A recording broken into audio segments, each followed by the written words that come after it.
A meeting to analyze the declassified documents sent by the United States to Argentina. They have relevant information about what the US Embassy knew about the dictatorship in Argentina 40 years ago. Argentina has been requesting them for years, and now they were brought here by US Secretary of State John Kerry. These documents are very important because there are testimonies from wives of political prisoners. There's a letter where the government acknowledges that they have 2 people detained and that they won't release them. All of this helps us to ratify events that people, up until today, daren't question in this country. Between 1976 and 1983, Argentina was ruled by a military junta. Human rights groups claim that around 30,000 people were detained, tortured and killed. This used to be a clandestine detention center during the dictatorship in the 1970s and 80s.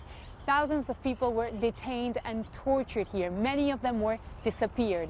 The latest documents not only show the amount of knowledge that the United States had about what was happening in Argentina at the time, but also that there was a clear strategy by the military junta to disappear political opponents. Disappearing people to guarantee impunity. This document says that, quote, there is virtually no Argentine officer who wants to have his name on record as ordering the execution of a terrorist. Graciela Loy's husband was one of those who disappeared. She says she welcomes any new information that could shed some light on what happened to her husband 40 years ago. I used to go to the US Embassy to ask for help after my husband was taken because we had relatives there.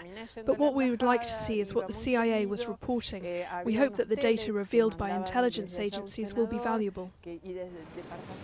Those involved in human rights abuses 40 years ago are still facing trial in Argentina. Human rights groups say the information helps them in court. The information will be very valuable because it will show us the role of the US with Latin American dictatorships. We have been using much of this information in the trials that are ongoing against members of the military and the police that committed the abuses. The US government says that more documents will be released in the coming months. And people here hope that this will be another step to help this country leave the past behind. Teresa Bo, Al Jazeera, Buenos Aires.